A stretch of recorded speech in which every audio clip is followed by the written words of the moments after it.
Hello, my name is Dr. Bridget Nash, and I'd like to welcome you to The Therapy Show, a podcast series that seeks to demystify mental health treatment. Today, I'm honored to welcome Dr. Arthur Becker-Weidman, who is the director of the Center for Family Development in New York. He is an internationally acclaimed speaker and workshop leader and consults with therapists and organizations throughout the United States and internationally about the evaluation and treatment of attachment disorders, attachment-focused treatment, and prenatal exposure to alcohol. Dr. Becker-Weidman has achieved Diplomate Status in child psychology and forensic psychology from the American Board of Psychological Specialties, and is a certified therapist, consultant, and trainer for the Attachment-Focused Treatment Institute and the Dyadic Developmental Psychotherapy Institute. Dr. Becker-Weidman is Vice President on the Board of Directors of the Association for the Treatment and Training of the Attachment of Children, and was founder and first president of the Board of Dyadic Developmental Psychotherapy Institute. Dr. Becker-Weidman has published extensively in peer-reviewed professional journals and is the author and co-editor of 7 books, including Attachment Parenting, Developing Connections and Healing Children, and the Attachment Therapy Companion, Key Practices for Treating Children and Families. Dr. Becker-Weidman, welcome to The Therapy Show. Well, thank you, Dr. Nash. It's a pleasure to be here, and I look forward to our discussion. Can you start by telling us a little bit about your personal background and professional development that led you to your research in attachment-focused therapy?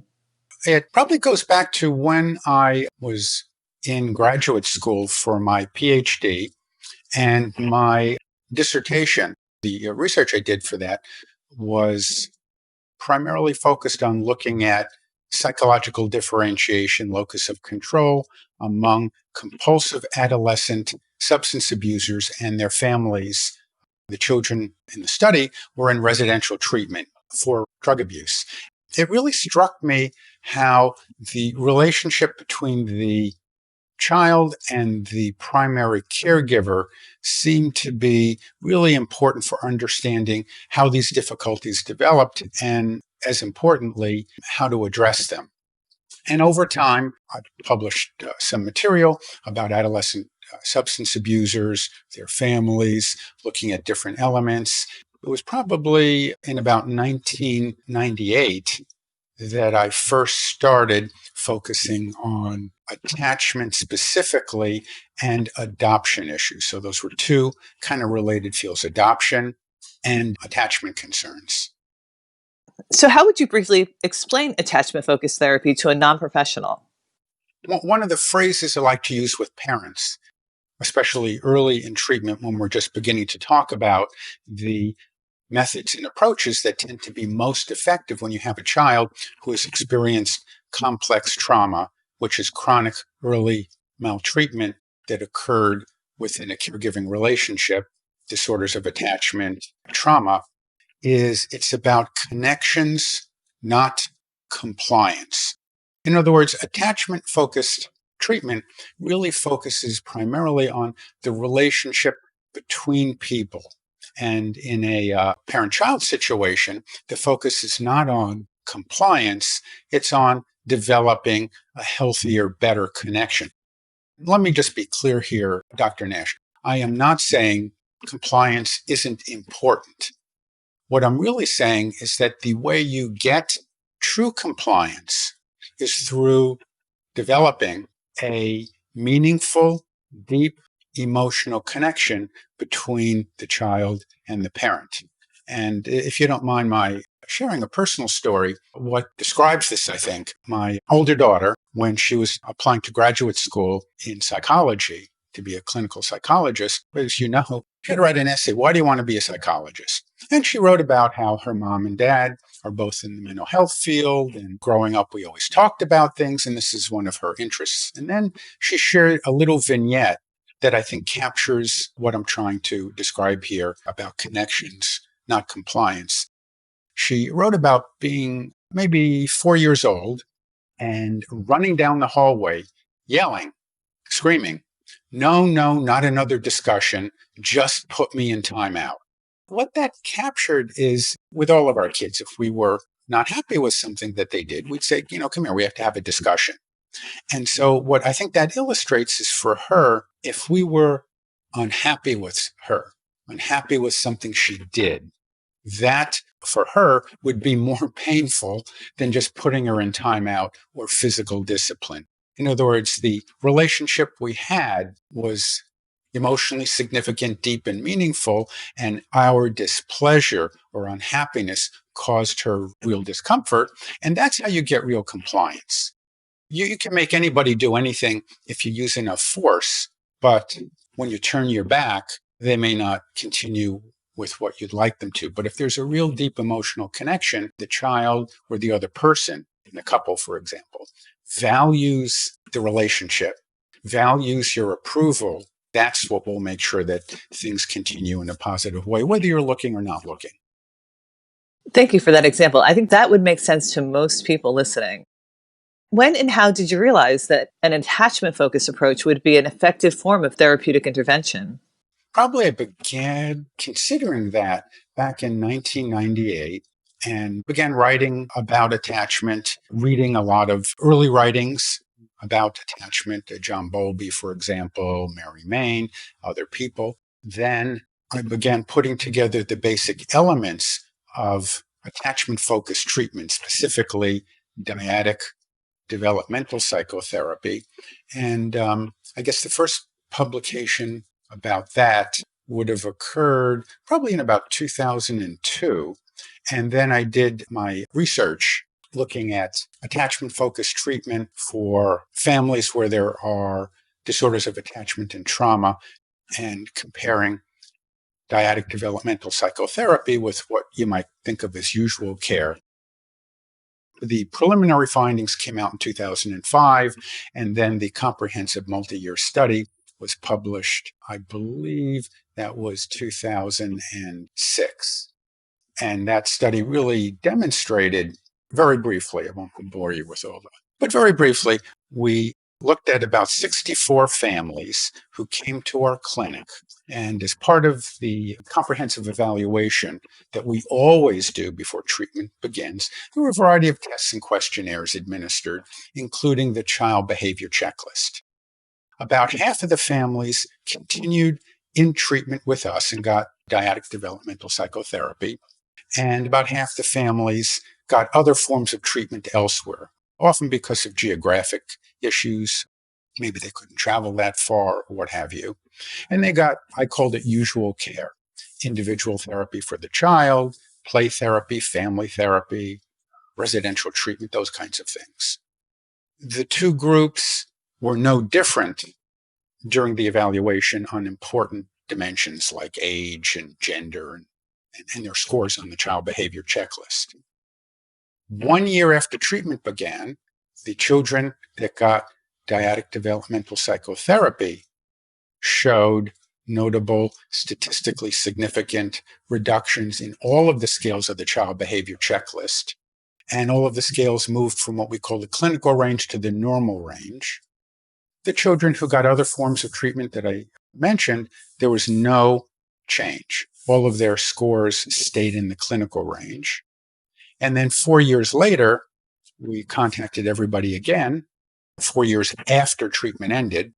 For children who got dyadic developmental psychotherapy, their scores continued in the normal range. The children in that usual care group, actually, most of them continued getting treatment during that whole 4-year period. And what we saw is that 4 years later, their scores in several key areas like attention problems, aggressive behavior, thought problems, and a few other areas actually got worse. And so what that really demonstrated, as you know, but it's very important for families to know, there is no such thing as counseling, and that's what you want for your child. There are different forms of treatment for different conditions. You can have the most competent therapist delivering outstanding treatment, but if it's not the right treatment for the underlying condition, they're not going to get better. An example I use with families, when you go to your doctor with a cough, you don't want your doctor to give you cough drops. You want your doctor to tell you, do you have an allergy? Do you have the flu? Do you have lung cancer? Why are you coughing? And that's what gets treated, the cause, not the symptom. That makes a lot of sense. And since you brought up dyadic developmental psychotherapy, can you tell us what it is? Yes. So attachment focused treatment is a broad umbrella. Under that umbrella, there are different approaches, and dyadic developmental psychotherapy is one such approach. Dyadic because the focus is on relationship. So very rarely do we see a child individually, for example, because if attachment is a relationship issue, right? Attachment develops between two people. A parent bonds with their child, the child develops an attachment to their parents, a couple have an attachment with each other. So if there are difficulties in the relationship, it just seems obvious to me you want a treatment that focuses on the relationship. I call it DDP, dyadic developmental psychotherapy. That's what DDP focuses on, the relationship between two or more people. Can you talk about why people with attachment trauma develop both comorbid mental illness or even addictions? And what can we do to help them? Well, first thing, like so many things, the way you view something affects how you feel and what you do. So I'll just give, again, a very simple example. As you know, sometimes children, teenagers, adults will self-harm. They'll cut themselves. And when you see it that way, that, oh, there's a problem, they shouldn't do that, you focus on stopping the behavior. And as you know, and I'm sure most parents know, it's very hard to stop a behavior. However, if you look at the behavior not as a problem, but as a response to the problem, well, in that case, if cutting is a response to some problem, then what we might think about is, can we substitute a healthier, more pro-social way of addressing whatever is the underlying problem? So again, I think addiction, all kinds of other difficulties can be the individual's response to this problem, a problem in relationships, a problem caused by early trauma. And that's what we want to address, the underlying cause, and help them develop a healthier response to those upsetting and disturbing events. What is the relationship between attachment trauma and suicide? It's an interesting one and complicated. What I'm going to talk about comes from the adverse childhood experiences studies done years ago. And was the ANDA was the principal investigator. And what I'm going to be talking about now was published in 2001 in the Journal of the American Medical Association. And what they looked at was adverse childhood experiences and the lifetime risk of an adult attempting suicide. So they looked at a variety of adverse childhood experiences: emotional abuse, physical abuse, sexual abuse, living in a home with a battered mother, drug abuse in the home, a mentally ill family member, and the parents separated or divorced. And I think, as I might have mentioned previously, many people think, well, physical abuse is horrible, and emotional abuse and neglect, while it's not good, is certainly much better, much less damaging than physical abuse. And what the adverse childhood studies showed is that's actually not true. Your lifetime risk of attempting suicide as an adult, if you've been physically abused, is close to 7.5 or 8%. If you've experienced emotional abuse, it's over 14%. You're nearly twice as likely to attempt suicide if you were emotionally abused compared to being physically abused. Same thing if you lived in a home with a battered mother. So you weren't touched, maybe you weren't neglected. The quote, only thing going on is that the woman was being abused in one way or another by her partner.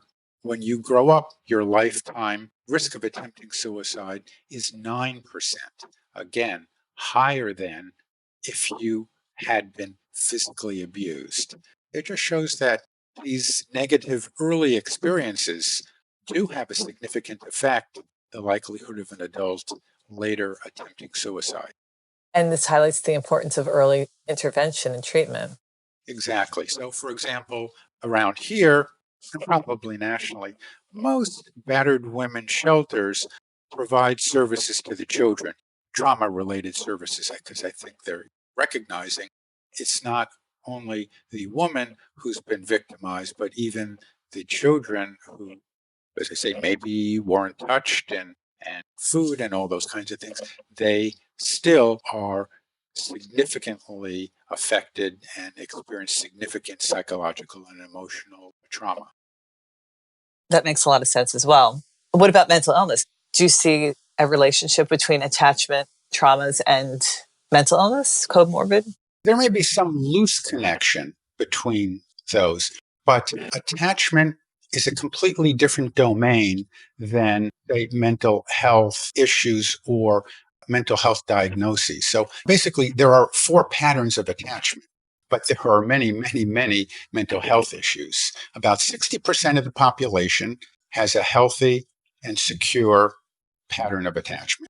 About 35% have one of the 2 insecure patterns. And let me be clear, insecure does not mean a mental health issue. One of the insecure patterns among adults is called the preoccupied pattern, and the other insecure is called the dismissing or dismissive pattern. These people have families, jobs, relationships, all of those things. It's just the way they manage them is different than someone with a healthy and secure pattern. And only about 5% of the general population have what's called a disorganized pattern of attachment, which is the pattern most likely to sort of create all kinds of difficulties early and later in life. An example of the preoccupied pattern, and we all know people like this. These are people who kind of can't let go of things. This might be the person, good friend of yours, you're going to meet them for lunch, and they show up 15 minutes late. They say, oh, I'm really sorry, there was traffic. And you say, it's okay, don't worry about it. I had stuff to do. Glad you're here. And they can't let go of that. They keep saying, oh, I'm so sorry. I should have left earlier. I know there's traffic on Main Street. I should have taken that into account. And you say, it's fine, don't worry about it. No, I'm going to pay for lunch. They're preoccupied. The person with a dismissive pattern doesn't really value emotions and relationships very much. I guess if I were going to stereotype, you might think of a physicist, mathematician, engineer type, as opposed to a social worker, psychologist, psychiatrist type. But again, they're not mental health diagnoses. So, 4 patterns of attachment, dozens and dozens of mental health diagnoses in the DSM-5. So they're different domains. And I'm glad you clarified that. What's the average length of treatment for somebody working with an attachment-focused therapeutic intervention? It varies. With children, what I usually find is about 1 month of treatment for every year old is the child. So for an 8-year-old, you might be looking at anywhere from 10 months to 18 months. Usually we begin treatment weekly. Then as time goes along, we will meet less and less frequently. And toward the end, we might only be meeting monthly. I always tell parents that is an important question, that the schedule of meetings will be determined by you. So if we need to meet more frequently because things aren't going well, we will. And when we get to the point where, we find, hey, things are going well, not much to talk about today, then we'd meet less frequently. And when are we done? We're done when you say things are good enough. It's not for me to tell you you're done or not done. It's when you feel that the family is good enough. And of course, if something pops up later, often a key developmental milestones, families will come back for what I hear universally from parents when they come back is, oh, we need a bit of a tune-up, and they'll come in for a couple of sessions. Now, with couples or adults, then the treatment tends to be quicker, I would say.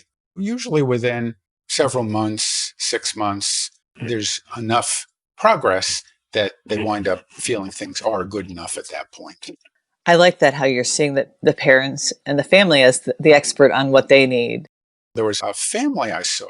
They were guardians of their great niece when she was, I think, about 5 years old. They came to see me when she was about 16, lots of problems. They came from the far eastern part of New York State, so they probably drove about 3 hours to come to my office. And once she graduated high school, her senior year in particular, things were going really well. She was on a couple of clubs, had a lot of friends. got into local community college. And from my point of view, we're done. Everything was fine. But I remember I'd end each session with, great, sounds like things are going well. Do you want to schedule another appointment, or should we just kind of leave things open and you'll call me? And for about a year, the end of every session, the dad would say, oh, no, let's come back next month. Things were really going fine. They'd come in, they'd report how wonderful things were going, and then they'd want to come back a month later. For whatever reason, they found it helpful. And it's, again, their family. They're the ones to tell me, okay, now we don't need to come back, with any regularity. You mentioned before about couples work. We think of this work with families, parents, children, but it's interesting that you mentioned couples because I think a person who wasn't treated as a child, it could manifest in their relationship. Is that correct? Absolutely. Without treatment, you don't grow out of them. In fact, what some of my research showed, particularly when I looked at developmental functioning, I measured that with the Vineland adaptive behavior skills. What we found was over time, those who are not treated, the gap between their developmental age, as measured by this psychometric instrument, and their chronological age actually increased. So, yeah, you don't grow out of it. If anything, things tend to get worse as you get older without treatment. What skills, habits, and tactics can people adopt either during their sessions or in between sessions to improve the effectiveness of attachment-focused therapy? I fairly regularly give the parents or the family what I call homework to do between sessions, because I don't want people to experience, you come to my office for an hour and a half or 2 hours, once a week, twice a month, and that's treatment. No, treatment actually has to continue with children at home, because if you think about it, so I see the family a couple of hours a month. They live together. So obviously their relationship is a lot more important than mine with them. So I would give them suggestions, assignments, homework to do. There's a little girl I see with her mom. The girl has a lot of difficulty with impulse control, has difficulty trusting adults for a variety of reasons. So a lot of what we do in the office, and then I have them do at home, are games and activities that involve compliance, but in a fun way. For example, Mother May I is a game. Red light, green light would be a game. There's a game I have them do where the child has to copy what the parent does, and periodically I yell freeze, and the child has to stop. The mom keeps moving, and then I say go. And so the mom and the girl, they do these activities probably every day in between sessions. And then there are written assignments I might have them do, drawing in between sessions. So the idea is to really get across treatment isn't just the time you're in my office. That's where, particularly for the parents, I'm going to coach you and help you figure out what you want to do at home. I think that's really important to reframe homework as something fun. I like short phrases. In some ways, I'm simple and it keeps me remembering stuff. But over the years, what I've boiled parenting down to is this very simple formula. It goes like this. First, you do it for the child and make it enjoyable. Then you do it with the child and make it fun. And then finally, they can do it independently. And the it can be anything. For example, I don't know if you have children or not, but if you can imagine your toddler when they first grow teeth, you don't hand them a toothbrush and toothpaste and say, get in the bathroom and brush your teeth. You do it for them. You're not angry about it. You're not upset. In fact, you probably make it fun. In fact, you probably get them a toothbrush with their character and you do it for them and you make it enjoyable. And at some point, your toddler grabs the toothbrush and says, me do it. And they do it. And it's not a good job. Again, you don't yell at them and say, oh, that's terrible. You say, oh, that's wonderful. You've done such a great job. Let me do finishing touches. And then at some point, you realize, oh, they're doing a fine job all by themselves, and now they can do it independently.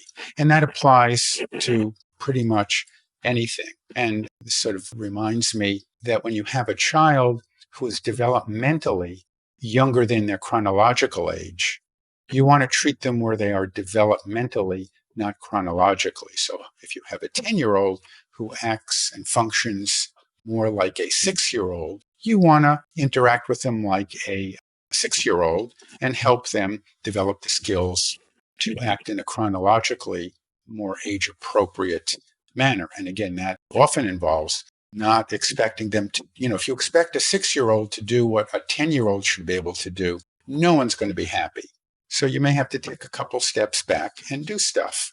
So, for example, a common complaint I hear from parents is I tell her to go brush her teeth.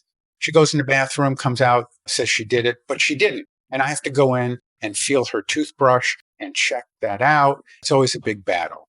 Again, that's not conducive for developing a good relationship. So I encourage parents to think when the child doesn't do something, not that they won't do it. Because if I ask you to do something and you won't do it, I'm going to be annoyed at you.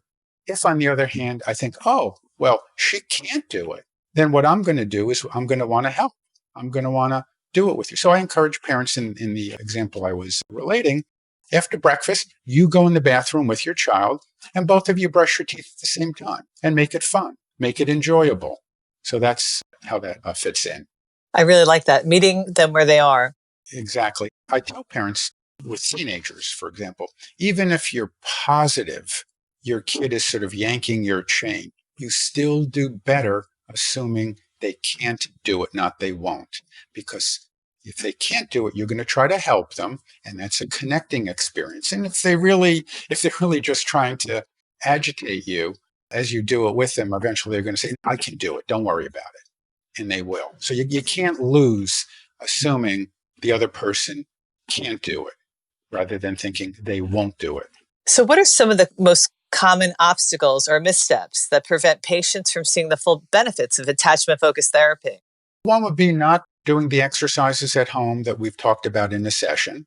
If they're really thinking it's just what happens in my office, that's going to slow things down.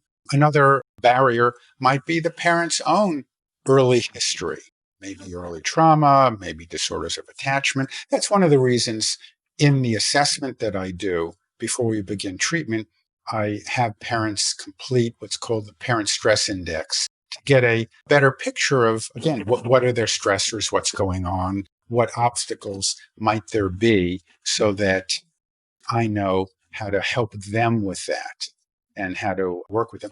The way the treatment works, model-wise, first we do this comprehensive assessment.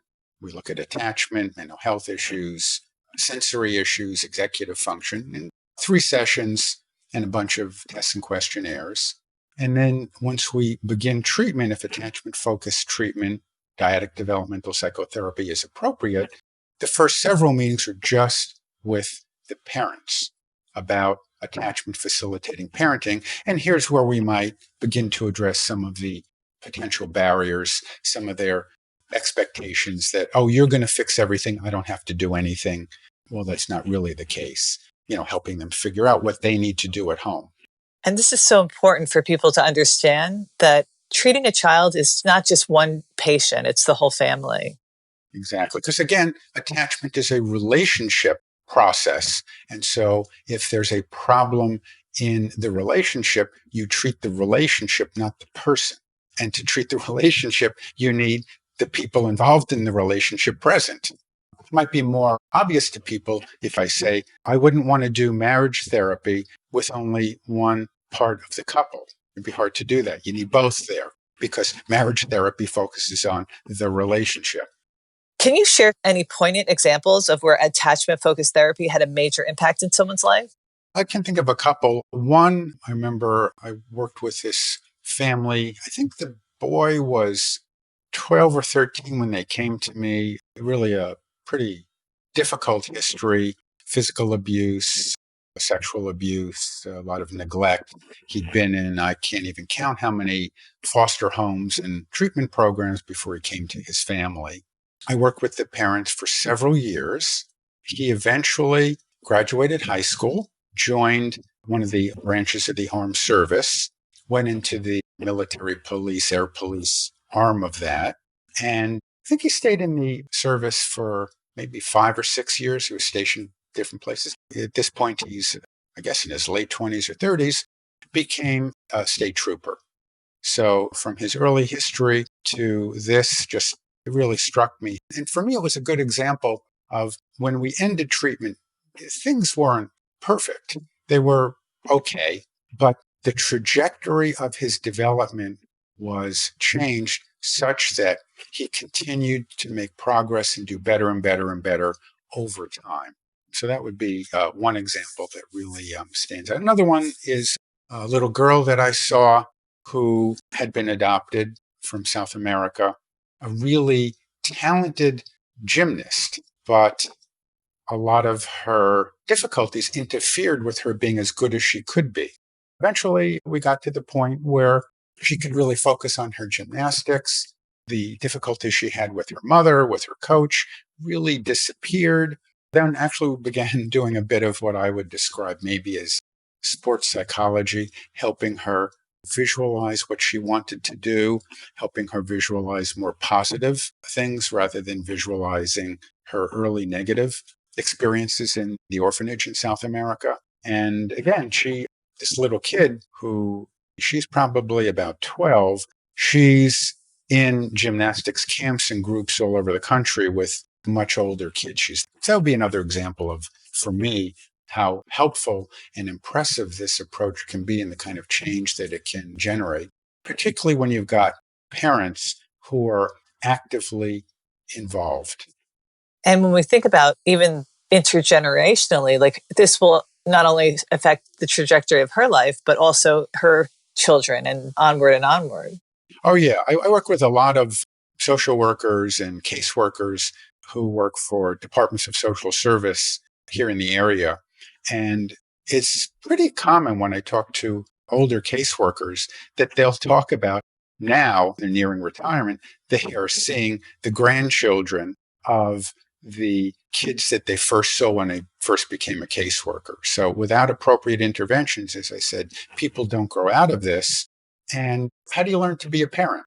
How do you learn to be a father or a husband or a man? It's by that person who raised you, and that's what you sort of channel. So if the person raising you has their own trauma that's been unresolved, that will be passed on. And if it's not resolved with you, that will be passed on to the next generation.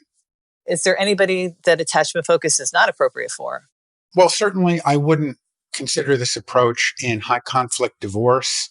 I wouldn't consider this approach with high conflict custody matters. It's not an approach I think I would use with someone who has a severe mental illness, schizophrenia, a psychotic disorder, maybe even a severe mood disorder. Now, people can have both. They could have bipolar disorder and a disorder of attachment, but then you have to realize attachment-focused treatment can help with the relationship issues, but the mental illness, the bipolar disorder, has to be treated in a different way by a psychiatrist with medication or another therapist. If I see an adult who has early trauma and disorders of attachment and an addiction, they need to get good substance abuse or alcohol treatment either before or concurrently with getting attachment-focused treatment. And again, this is why that early assessment is so important to really get a handle on what's going on with this person. People are complex, and quite often the problems are complex, which means that the solutions or the interventions may have to be multimodal or multidimensional. So, Dr. Becker-Weidman, what are you most excited about in mental health treatment today? Probably improving benefits and improving, maybe that's the wrong word, the loosening up of certain restrictions. It wasn't that long ago that most insurance companies limited mental health benefits to 20 visits a year and required you to call in after every 3 to 5 visits to get approval for the next set. And most companies, I think, have realized that was really a waste of resources. And most insurance companies, certainly in New York, don't require constant call-in to a case manager to get approval. And at least in New York now, mental health and medical benefits have to match. So if there's no limit on your medical benefits, there's no limit on the mental health benefits, provided it's medically necessary. That's really good. Parity is so important between mental health and physical health. So if you had a magic wand and could improve one thing about mental health treatment today, what would it be? no deductibles. There are a number of families I see that have good health insurance after they've met their $1, $3, or even $6,000 deductible, which is a real barrier for many, many families.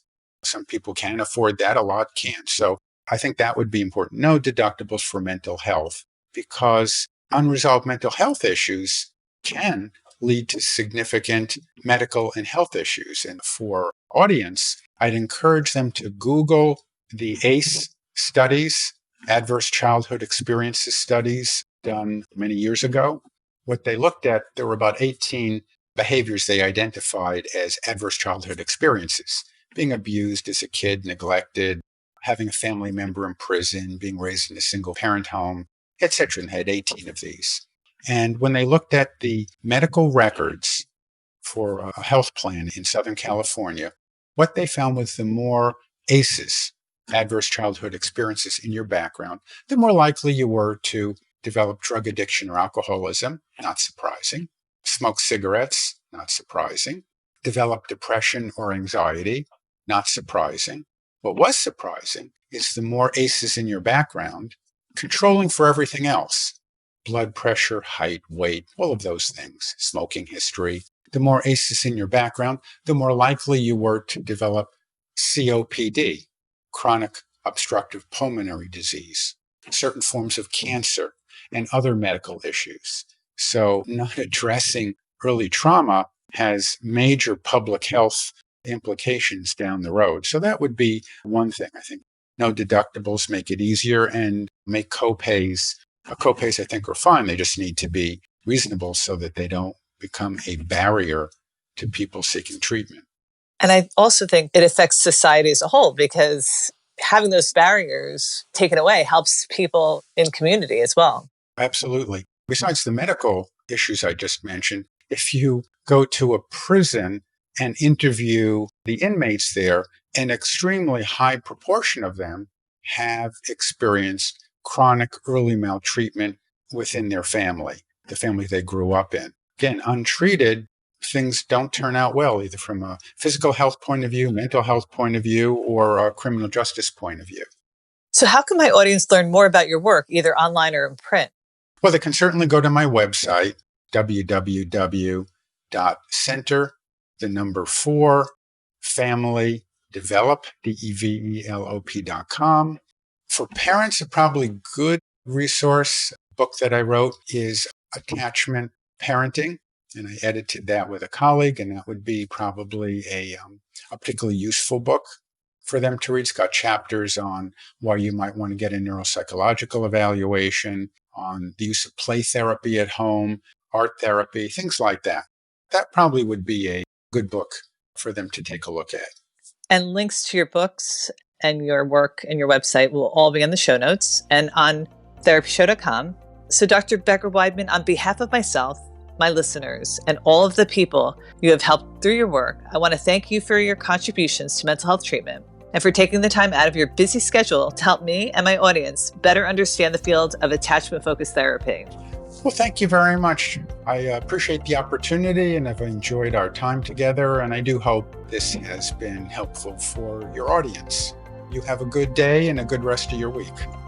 Be sure to check out my website, therapyshow.com, which has many resources about mental health, including a whole page dedicated to attachment-focused therapy.